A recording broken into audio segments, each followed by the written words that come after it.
O impulso financeiro mais básico de todos é economizar para um dia chuvoso. Porque temos sido dolorosamente lembrados pelos últimos meses de turbulência financeira. O futuro é muito imprevisível. O mundo realmente pode ser um lugar perigoso. Muitos de nós não passam pela vida sem um pouco de má sorte. Alguns de nós sofrem muito. Trata-se de estar no lugar errado e na hora errada. Como Nova Orleans, quando o furacão Katrina a atingiu.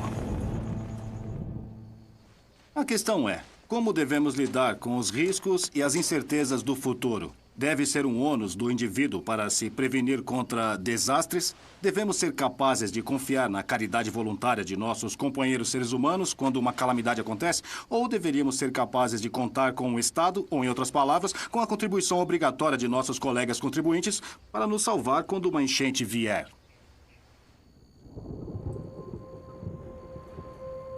Esse é um longo caminho de fazer uma pergunta simples. Você está seguro? Os britânicos certamente pensam que estão. Hoje, pagamos uma porção maior de nossa renda para o seguro do que qualquer outro povo no mundo. É realmente muito estranho, porque a Grã-Bretanha é um dos países mais seguros do mundo.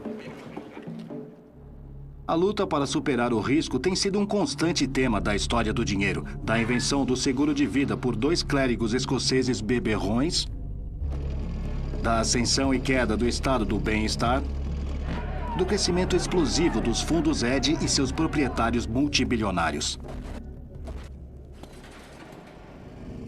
No cerne da nossa luta com o risco está um conflito insolúvel. Queremos ser financeiramente seguros e assim ansiamos por um mundo previsível. Mas o futuro parece sempre vir com formas novas e desagradáveis para nos pegar de surpresa. Queremos um risco calculável. Estamos presos com incerteza aleatória.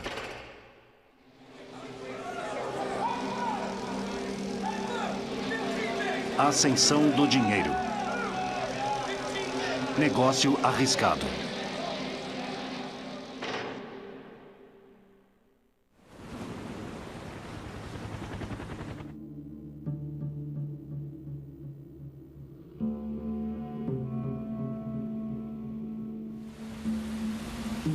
Quando o furacão Katrina atingiu Nova Orleans na última semana de agosto de 2005, causou morte e destruição.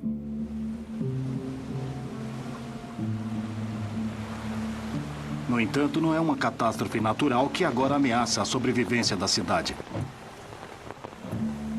A verdadeira lição do desastre é sobre o dinheiro. Como o sistema de gestão de riscos que chamamos de seguros simplesmente falhou quando confrontado com uma calamidade dessa magnitude. O furacão não atingiu Nova Orleans diretamente. A principal força da tempestade passou ao nordeste da cidade. Mas logo que os moradores deram um suspiro de alívio, a catástrofe real começou. Esse canal industrial liga ao lago Pontchartrain ao Mississippi. Depois do furacão, a enorme tempestade elevou tanto o nível de água no canal que rompeu o dique, derramando uma quantidade enorme de água do lago aqui, no Ninth Ward de Nova Orleans. Logo ao leste de Ninth Ward está São Bernardo, uma comunidade de proprietários de casas de colarinho azul, onde todos, pelo menos no papel, são cobertos por seguros particulares.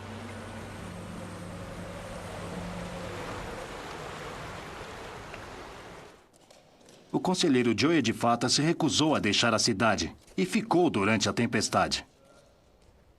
Por fim, ele foi forçado a subir no telhado da prefeitura, conforme as águas continuavam subindo. Bem aqui, onde estamos indo, essa é a marca d'água. Essa é a marca da água? Ela chegou até aqui. A água entrou neste edifício e foram 4,5 metros de água em 15 minutos. Nossa! Do segundo andar desse edifício, eu podia ver, descendo a Juiz Pérez, uma parede de água. Nessa parede de água havia detritos, automóveis, veículos, peças de telhados e... Nessa parede de água, você sabe, uma estimativa de 15 e 20 metros de altura. Nossa, movendo rapidamente. Isso, se movendo com rapidez, descendo por essa alameda, essa rua e levando tudo com ela. A paróquia de São Bernardo foi completamente inundada em apenas 15 minutos. Apenas 5 casas de 26 mil casas não foram inundadas. Mais de 2.000 pessoas foram mortas no furacão Katrina e na subsequente inundação. Aqui, na paróquia de São Bernardo, 148 pessoas perderam a vida, principalmente porque ficaram presas em suas casas conforme as águas iam subindo. Os sinais pintados sobre essas casas abandonadas diz se os corpos foram encontrados após a água ter baixado. Um pouco parecida com a Londres medieval, nos tempos da peste.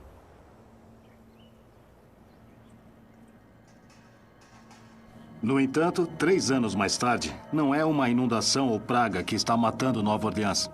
Uma dura realidade financeira surgiu. As pessoas não podem viver mais aqui porque não podem assegurar suas casas. O homem fez de sua missão mostrar os limites do seguro privado, quando se trata de uma crise muito grande.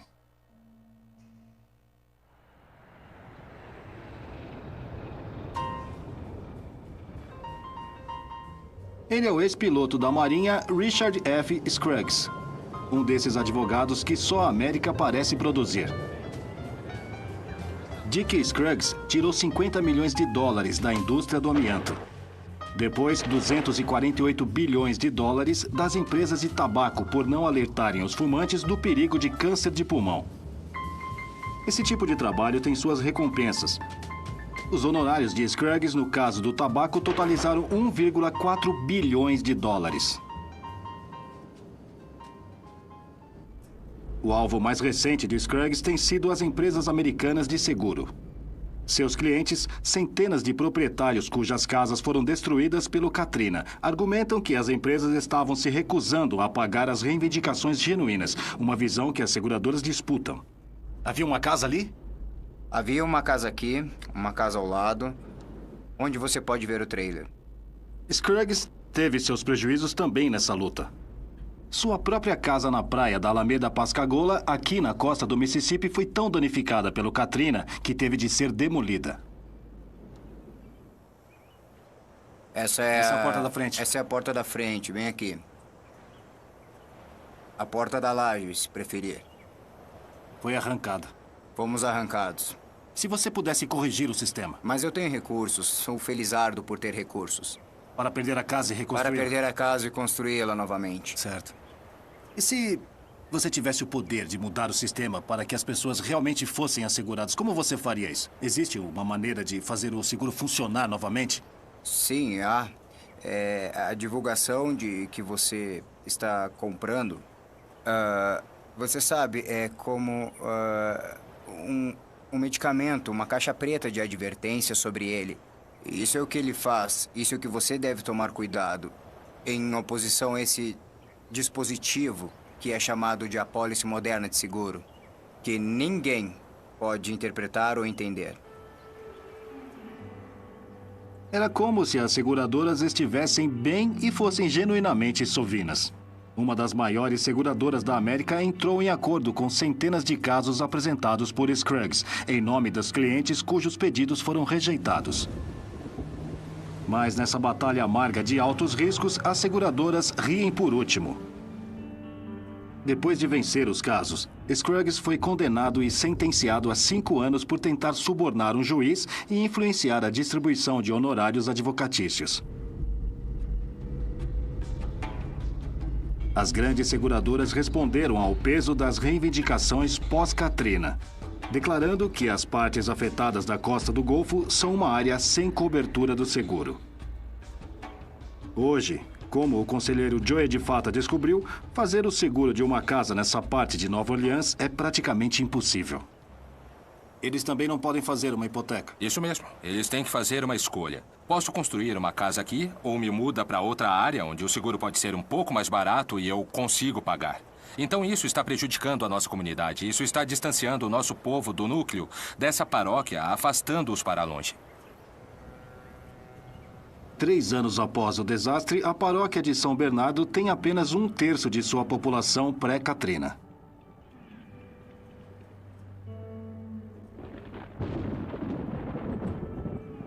Claro, a vida sempre foi perigosa. A verdadeira lição do Katrina, ou de qualquer grande desastre, é que mesmo quando pensamos que estamos protegidos contra riscos, às vezes não estamos. Mesmo fazendo muitos créditos de seguros modestos, isso pode gerar mais problemas do que soluções. Isso deixa você se perguntando por que se preocupam em gastar tanto com apólices de seguro a cada ano? De onde vem esse estranho hábito?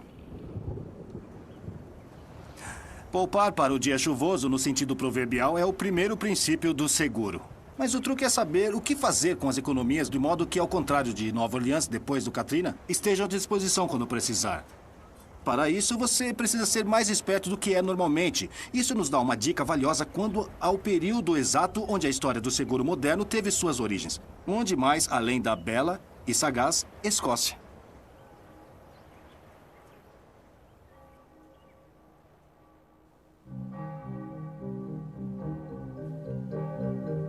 Dizem que os escoceses são pessimistas.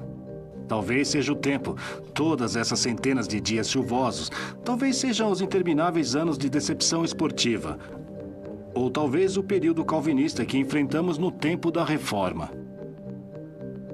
Certamente 2 ministros da Igreja da Escócia que merecem o crédito pela invenção do primeiro verdadeiro fundo de seguro por volta de 1744, perfilando uma indústria de bilhões de libras.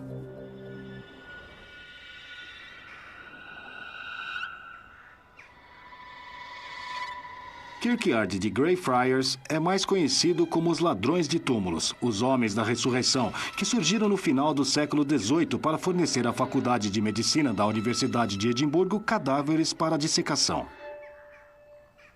Mas a importância duradoura de Greyfriars vem do trabalho do ministro Robert Wallis e seu amigo Alexander Webster. É de algum modo apropriado que ministros escoceses tivessem inventado o seguro moderno. Afinal, temos a tendência de pensar neles como a personificação da prudência e parcimônia, sobrecarregados com uma antecipação do castigo divino iminente para cada transgressão minúscula. Mas, na verdade, Robert Wallis era um forte beberrão, assim como um prodígio da matemática, que gostava mais do que tudo secar garrafões de bebidas com seus colegas beberrões. Wallace e Webster estavam descontentes com a forma como as viúvas e os filhos de seus colegas clérigos eram tratados quando o ceifador os golpeava. Eles frequentemente ficavam sem teto e sem dinheiro. O plano que Wallace e Webster inventaram foi genial. Primeiro, o verdadeiro fundo de seguros da história. Esses são alguns dos cálculos volumosos que Robert Wallis fez, agora alojado no Arquivo Nacional da Escócia. E você pode ver como ele apresentava os números repetidamente, fazendo suposições muito cuidadosas e com o número máximo de viúvas e órfãos que teriam de ser beneficiados. O ponto-chave, no entanto, foi que a partir de agora os ministros não teriam apenas que pagar dinheiro quando um deles morresse. Pelo contrário, eles pagariam prêmios que seriam usados para criar um fundo. E o fundo, então, seria investido para os fins lucrativos. E as viúvas e os órfãos seriam, então, pagos com os retornos dos dinheiros, deixando todos os prêmios acumularem.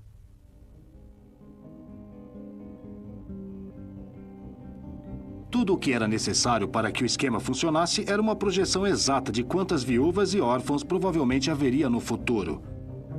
Um cálculo que Wallace e Webster fez com extraordinária precisão.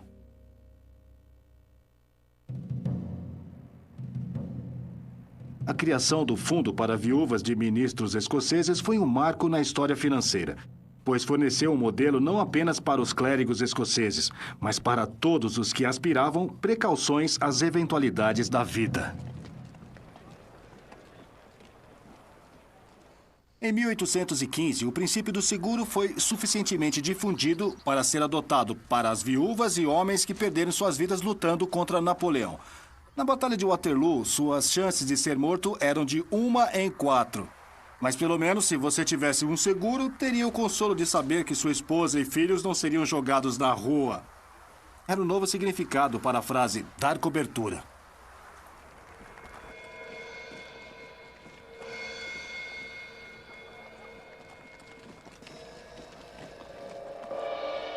o fundo dos ministros escoceses cresceu para as viúvas escocesas mundialmente famosas. Mesmo romancistas não reconhecidos pela sua prudência financeira podiam participar. Walter Scott levou a cabo uma política em 1826 para tranquilizar seus credores de que seriam pagos em caso de sua morte. Em meados do século XIX, ser assegurado era tanto um símbolo de respeitabilidade como ir à igreja todos os domingos.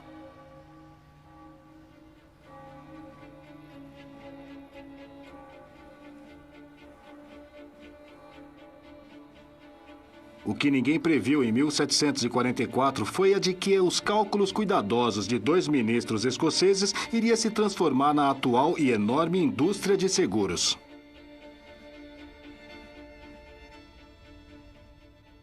Como Robert Wallace entendeu há 250 anos, o tamanho importa para os segurados.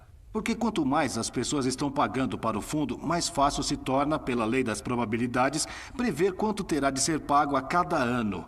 Embora nenhuma data de morte de um indivíduo possa ser conhecida antecipadamente, os atuários podem calcular a expectativa de vida provável de um grande grupo de indivíduos com uma precisão bastante surpreendente.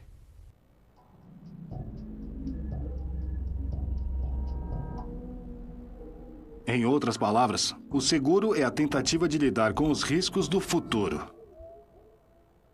E se isso acontecer, você estará seguro em primeiro lugar. Não importa quantos fundos privados como o Scott Windows são criados, sempre haverá pessoas além do alcance do seguro, que eram muito pobres ou muito irresponsáveis para poupar para o tal dia chuvoso. A sorte dos pobres era, por sua vez, muito dura, ou dependiam da caridade privada ou do duro regime de reformatórios como esse, normalmente austeros, aqui no coração de Edimburgo. No entanto, em 1880, as pessoas começaram a sentir que os perdedores da vida, de alguma forma, mereciam o melhor. A semente foi plantada em uma abordagem totalmente nova. A semente do risco que acabaria por germinar no estado do bem-estar moderno. Esse sistema estatal de seguros foi projetado para explorar a economia em grande escala, cobrindo literalmente todos os cidadãos, do berço à sepultura.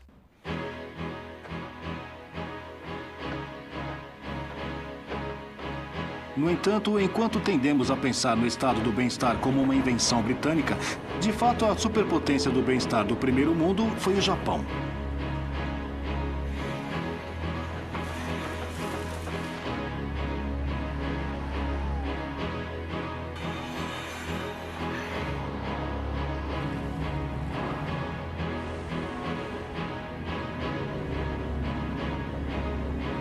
Desastres apenas atingiram ferozmente o Japão na primeira metade do século XX. Em 1923, um grande terremoto devastou Tóquio. Como em Nova Orleans, as apólices de seguro particulares acabaram valendo mais a pena do que o papel em que eram impressas. Uma nova ideia começou a surgir no Japão, de que o Estado deveria cuidar do risco. Mas isso deveria ser a proteção do Estado aliada à ambição imperial. Os japoneses criaram um Estado-providência. E fizeram isso para promover a guerra.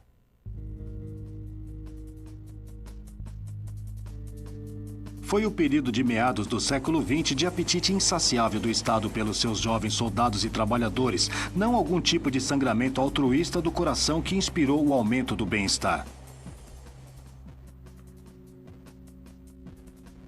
O programa de saúde do Estado iria garantir uma população mais apta e uma fonte constante de recrutas saudáveis para as forças armadas do imperador, para lhe entregar um império.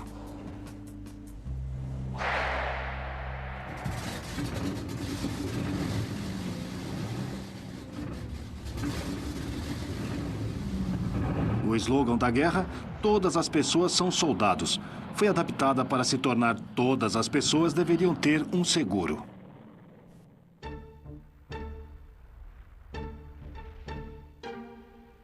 O único problema era que o Japão tinha ido para a guerra com a colossal economia do mundo, os Estados Unidos.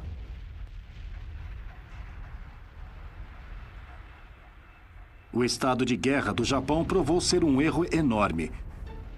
Além da quase 3 milhões de vidas perdidas em oferta ao Japão condenado pelo Império em 1945, o valor do estoque de capital do Japão inteiro parecia ter sido reduzido a zero por bombardeios americanos.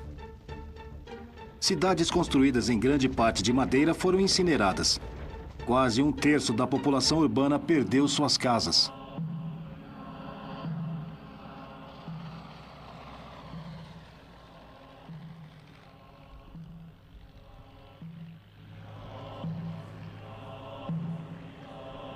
Praticamente a única cidade a sobreviver intacta foi Kyoto, a antiga capital imperial.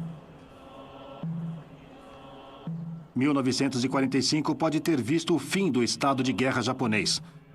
Mas não foi o fim do experimento japonês patrocinando o estado do bem-estar. No Japão, como na maioria dos países combatentes, a lição era clara. O mundo era um lugar muito perigoso para os mercadores de seguros privados enfrentarem. Mesmo com a melhor boa vontade do mundo, as pessoas não poderiam esperar se precaver contra a Força Aérea Americana. A resposta, praticamente em todos os lugares, era a mesma. O governo deveria intervir com efeito para nacionalizar o risco. Talvez o subsistema mais familiar do bem-estar, como o do berço ao túmulo, também nascido nas ruínas da guerra, foi concebido pelo economista britânico William Beveridge. Quando os japoneses criaram seu próprio sistema do bem-estar abrangente em outubro de 1947, o seu Comitê Consultor de Segurança Social recomendou o que equivaleria a Bevaride no Nihonhan, Bevaride para os japoneses. E ainda assim, eles foram ainda mais longe do que tinha a intenção de Beveridge. Com essa cópia do seu relatório aqui na biblioteca do Parlamento Nacional Japonês, deixava claro. Ele pediu ao governo para prover contra todas as causas da pobreza, doença ou lesão, deficiência, a morte, parto, famílias numerosas, velhice e desemprego. Seja qual for a razão, aos necessitados seria garantido o mínimo padrão de vida, através da assistência nacional.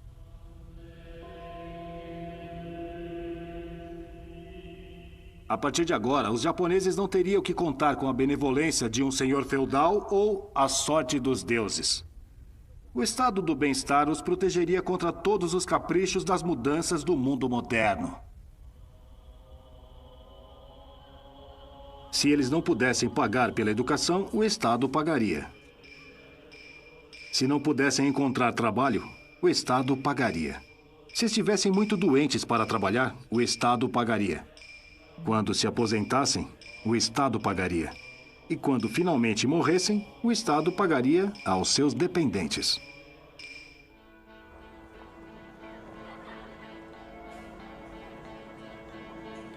Então, o que aconteceu depois da guerra no Japão? Foi quase a extensão do estado de guerra e bem-estar.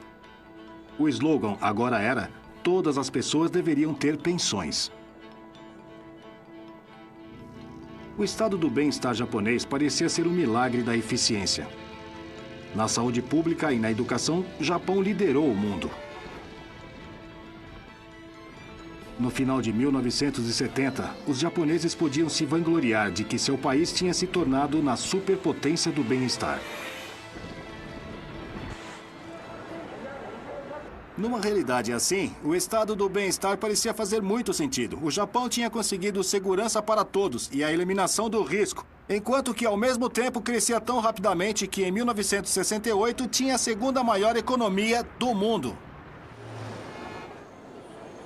Um economista americano ainda previu que a renda per capita do Japão poderia ultrapassar a renda per capita americana no ano 2000.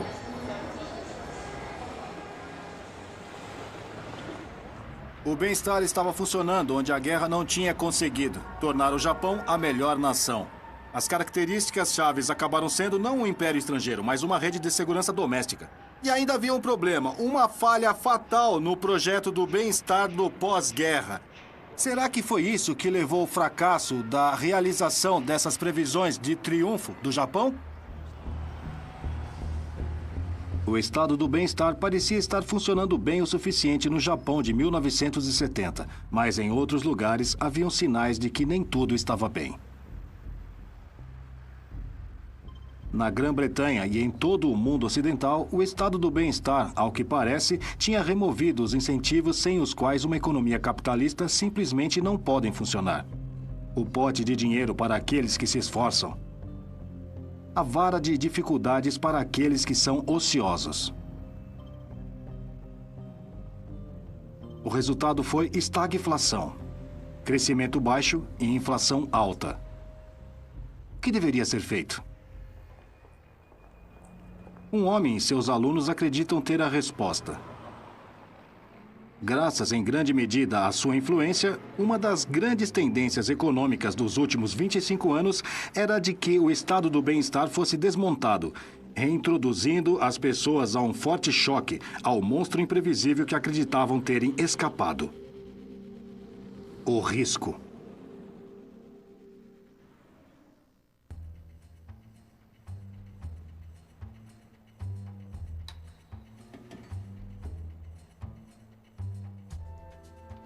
Em 1976, um diminuto professor chamado Milton Friedman, que trabalhava aqui na Universidade de Chicago, ganhou o Prêmio Nobel de Economia. Milton Friedman conquistou seu lugar no Hall da Fama da Economia reafirmando essa simples equação.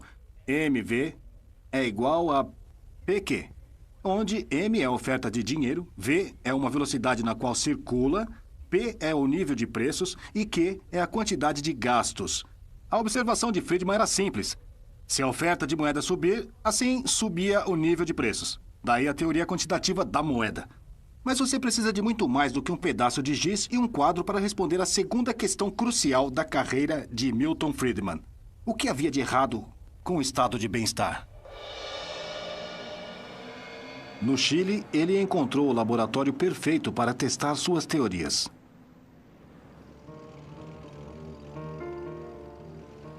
Em setembro de 1973, tanques haviam passado por Santiago para derrubar o governo do presidente marxista do Chile, Salvador Allende, cuja tentativa de transformar o país em um estado comunista havia terminado em um total caos econômico e em um chamado ao parlamento chileno por um golpe militar.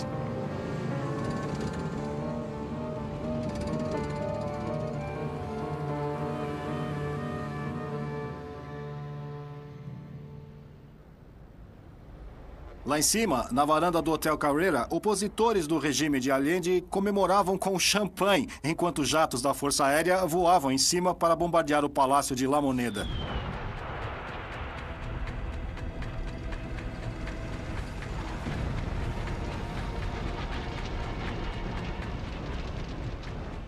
Aqui no palácio, Allende se preparou para tomar uma última posição, desesperadamente com uma HK-47 apresentada a ele por seu modelo cubano Fidel Castro.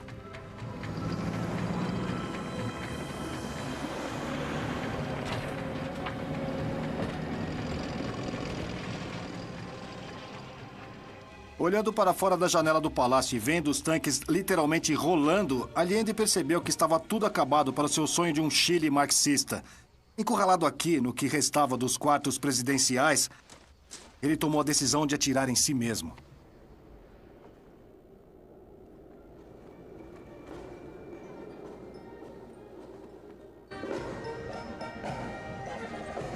"35 anos mais tarde, você ainda pode ver os buracos de bala em alguns dos edifícios ao redor da praça.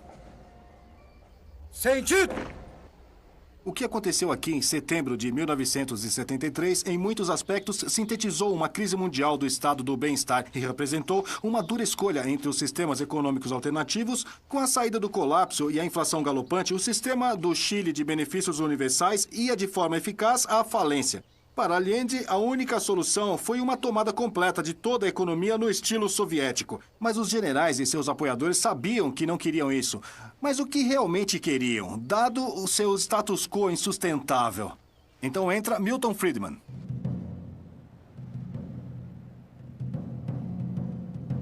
Em março de 1975, Friedman voou de Chicago para o Chile para responder a essa pergunta. Atenção!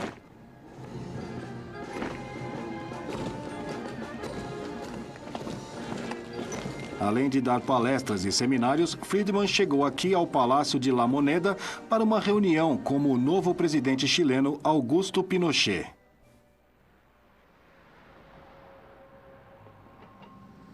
Friedman passou 3 horas e 45 minutos com Pinochet, o incentivando a reduzir o déficit orçamental que tinha identificado como a causa principal da inflação monumental do Chile. Em seguida, rodando uma taxa anual de 900%.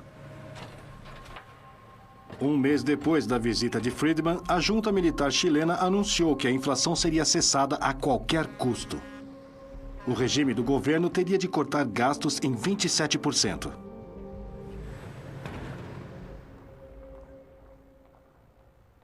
Esse problema da inflação não tem origem recente. Surgiu a partir de tendências para o socialismo, que começaram 40 anos atrás, que chegou a um clímax terrível no regime de Allende.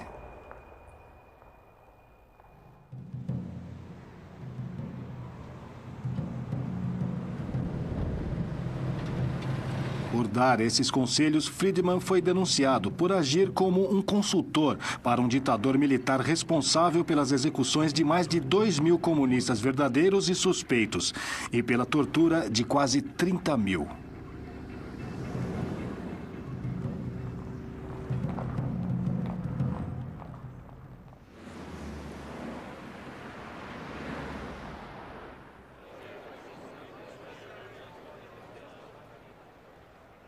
O papel de Chicago no novo regime chileno, entretanto, consistiu em mais do que apenas uma visita de Milton Friedman. Desde 1950, houve um fluxo constante de brilhantes economistas jovens que saíam desse lugar, a Universidade Católica em Santiago, para estudar em Chicago. E eles voltavam convencidos da necessidade de equilibrar o orçamento, apertar a oferta de dinheiro e liberar o comércio. Esses foram os Chicago Boys, os soldados de Friedman. Ainda assim, o mais radical sobre suas ideias foi além do que Friedman havia recomendado a Pinochet.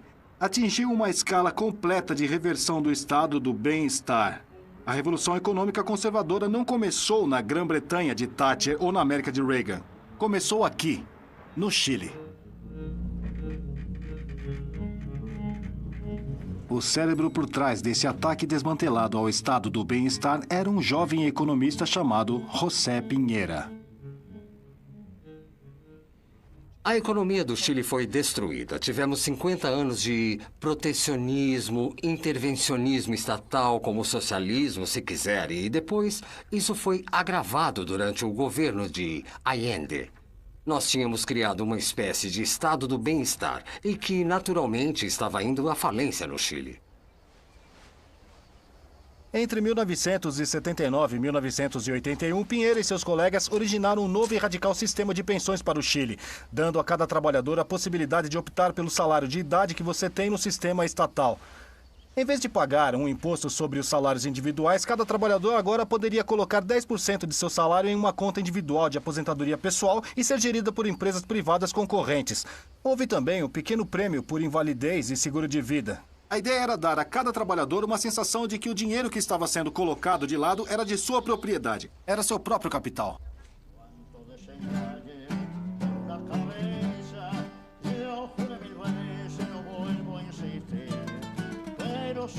Pinheira apostou. Ele deu aos trabalhadores uma escolha: ficar com o antigo sistema de repartição ou optar pelas novas contas pessoais de aposentadoria. Valeu a pena. Convencido pelo argumento de Pinheira, 80% fez a mudança para um plano de previdência privada.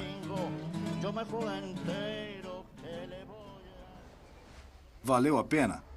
Valeu a pena o grande compromisso moral que os rapazes de Chicago e o homem de Harvard fizeram quando criou o laço com a ditadura torturadora e assassina? Bem, a resposta a essa pergunta depende muito se você pensa que suas reformas ajudaram a pavimentar uma forma pacífica de voltar para a democracia sustentável no Chile. Para mim, eu acho que valeu.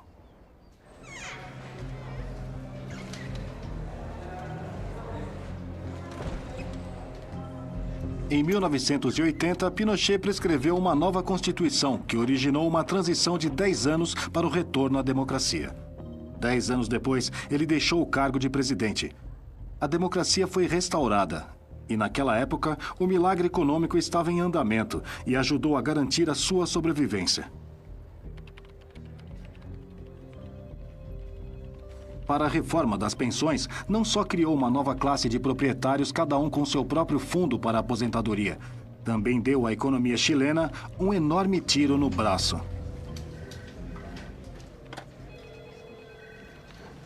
Esses corretores do Banco do Chile estão investindo contribuições dos trabalhadores chilenos, pensões no mercado de ações. E eles estão fazendo um bom trabalho dele. Os retornos médios sobre as contas pessoais têm sido por volta de 10%, refletindo o fato de que, 20 anos após 1987, o mercado de ações chileno subiu para o fator de 18.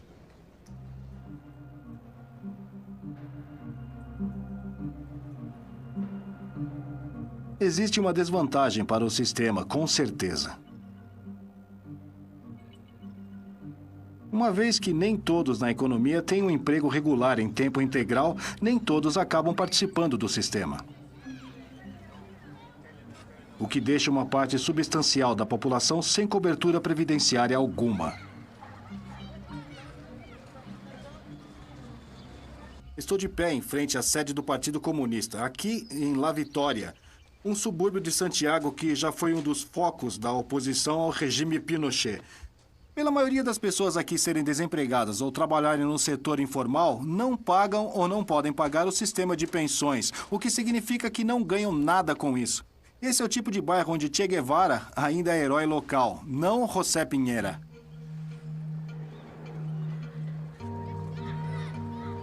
As pessoas pobres do Chile podem não ter um plano de previdência privada e podem ter que se contentar com uma esmola insuficiente do governo durante sua velhice. Mas até mesmo eles se beneficiam com um rápido crescimento econômico do Chile. O crescimento representa uma diferença na vida em tudo. A taxa de pobreza no Chile diminuiu de cerca de 50% para 13%. Portanto, esse foi um enorme sucesso e a reforma das pensões tem sido um elemento fundamental. A melhora do desempenho econômico do Chile desde a reforma dos Chicago Boys é realmente algo muito difícil de discutir. Nos 15 anos anteriores à visita de Milton Friedman, a taxa de crescimento aqui era os míseros 0,17% ao ano. Aos 15 anos seguintes, aumentou para o fator de cerca de 20%. A taxa de pobreza aqui é de 15%, em comparação com 40% do resto da América Latina. E quando você olhar para o novo Distrito Financeiro de Santiago, você pode ver que a reforma previdenciária chilena tem sido muito imitada em toda a região e também pelo mundo todo. Para a britânica Margaret Thatcher, o presidente do Chile e o professor de Chicago foram heróis que demonstraram que apenas revertendo o estado do bem-estar, os governos poderiam reviver o crescimento econômico. No entanto, um país onde essa receita não foi tentada é o país que mais precisa. O Japão. A superpotência do Estado japonês do bem-estar foi tão bem sucedida que a expectativa de vida por volta de 1970 era a mais longa do mundo.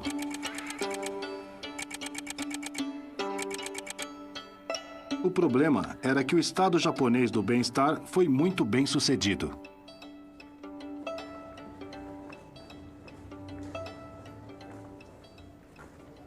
Hoje, os programas executados aqui no Ministério do Bem-Estar do Japão contam com um número cada vez menor de trabalhadores ativos para sustentar uma população sempre crescente de aposentados. Em 1960, havia algo como 11 trabalhadores ativos para cada pessoa aposentada.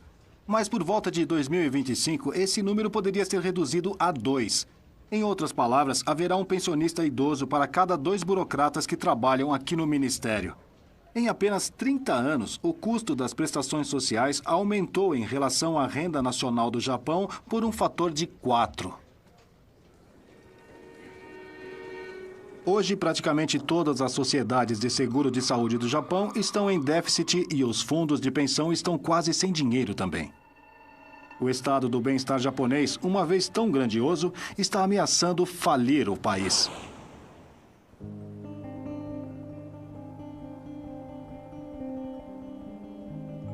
Seguros. Pareciam uma ideia tão brilhante nos cálculos dos ministros escoceses, e ainda mais brilhante no abrangente estado do bem-estar japonês. Mas, como vimos, os melhores esquemas colocados podem ser jogados em desordem por uma mudança inesperada dos acontecimentos. Então, há alguma maneira melhor de gerenciar riscos em um mundo incerto? Desastres como o 11 de setembro e o Katrina expõem os limites dos seguros tradicionais e do estado do bem-estar. Mas o seguro e o estado do bem-estar não são as únicas maneiras de garantir proteção contra choques futuros. Atualmente, forma inteligente de fazer isso é estar coberto. Agora todos ouviram falar de fundos derivativos, mas o que exatamente significa essa cobertura? E de onde ela vem?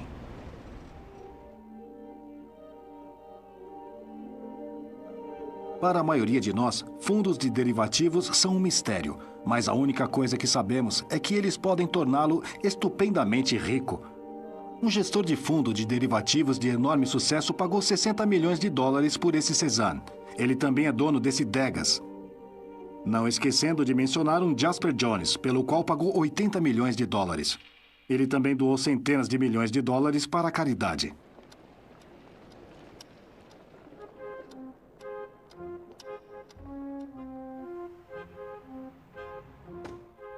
Ken Griffin é o fundador do Citadel Investment Group, um dos maiores fundos de derivativos do mundo.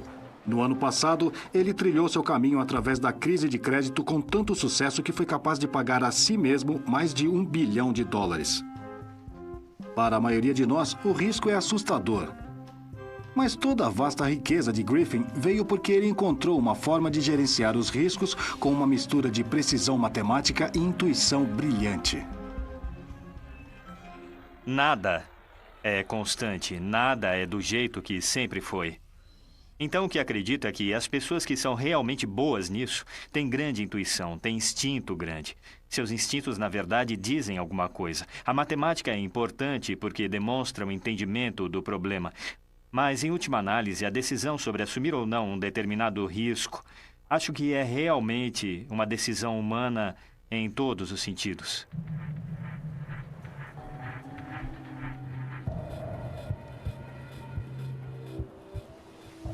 As origens dos derivativos, muito apropriadamente, são agrícolas. Para um agricultor, nada mais importante do que o preço futuro de suas safras depois de ter sido colhida e trazida para o mercado. Mas isso pode ser mais elevado ou muito mais baixo do que o esperado. Um contrato de futuros permite que ele se proteja, comprometendo um comerciante a comprar a colheita quando ela é colocada no mercado a um preço acordado quando as sementes estão sendo plantadas. O agricultor recebe um piso baixo do qual o preço não pode descer. O comerciante recebe um limite acima do qual ele não pode subir. Ao assinar um contrato de futuros, tanto o agricultor quanto o comerciante têm suas apostas cobertas. Ambas as partes estão em melhor situação e, devido a isso, o mundo todo fica muito melhor. Estimula a formação de capital, estimula o investimento, incentiva as pessoas a fazerem o que precisa ser feito para tornar o mundo um lugar melhor. Com o desenvolvimento de um contrato de futuros padronizado, normas acordadas de uma câmara de compensação efetiva, o primeiro verdadeiro mercado de futuros nasceu. Seu local de nascimento foi aqui na Cidade dos Ventos, Chicago. Após o câmbio de futuros da cidade ter sido criado em 1874, as commodities de derivativos se tornaram a prática padrão. O passo seguinte foi um tipo condicional de futuro para evoluir. A opção. Alguns desses realmente são o equivalente financeiro à ciência nuclear. Mas o princípio é simples. Por derivarem de ativos subjacentes, todos os contratos de futuros são conhecidos como derivativos, mas um tipo ainda mais inteligente de derivativo é uma opção. O comprador de uma opção tem o direito de dizer que vai comprar um barril de petróleo por $120 no período de 1 ano. Agora, se o preço do petróleo sobe para $150 por barril, então a opção é em dinheiro. E o cara inteligente tem um lucro de $30. Mas se isso não acontecer, se o preço do petróleo continuar o mesmo ou não diminuir, na verdade, ele não está sob nenhuma obrigação de seguir com o negócio. Tudo que ele tem que fazer é amortizar o custo da opção por si mesma. Bem, é pela compra e venda de complexos derivativos inteligentes como opções que Ken Griffin se tornou um bilionário. Em teoria, derivativos oferecem uma nova maneira de se proteger contra um futuro incerto. Uma maneira muito mais inteligente do que o velho e chato seguro. E muito mais rentável. Na última década, os derivativos pareciam dominar o mundo das finanças. Até o final de 2007, o valor nacional de todos os contratos de derivativos chegou a um escalonamento de 596 trilhões de dólares. Isso é 43 vezes o tamanho da economia americana.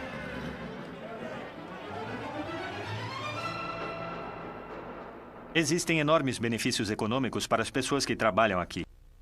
20 bilhões de dólares nas mãos de 1.000 pessoas. É realmente um fenômeno do século XXI.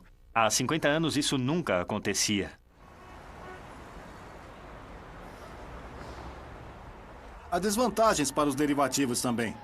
Quando o investidor bilionário Warren Buffett descreveu derivativos como armas financeiras de destruição em massa, ele profetizou a queda da gigante seguradora americana AIG, cuja sede europeia está atrás de mim. Trazida ao chão não por vender apólices de seguro, mas pela venda de derivativos que explodiram em seu rosto.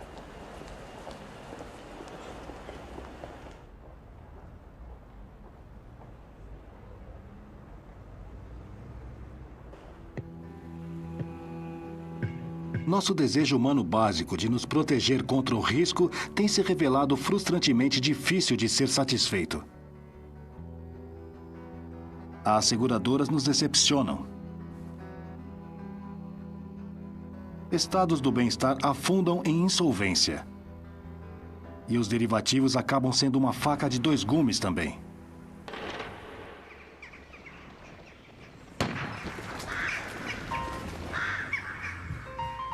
Assim, para muitas famílias, prover para o futuro agora toma uma forma muito simples. Um investimento em uma casa. O valor deve se manter subindo até o dia em que os chefes de família se aposentarem. Se o plano de pensões ficarem muito baixos, não importa. Há sempre um lar docilar. Como uma pensão ou uma apólice de seguro, essa estratégia tem uma falha muito óbvia. Ela representa uma aposta única, totalmente sem derivativos, de um mercado único, o mercado imobiliário. Mas, como veremos no próximo episódio de Ascensão do Dinheiro, uma aposta em tijolos e argamassa, ou da boa e velha madeira japonesa, não é nada além de casas seguras.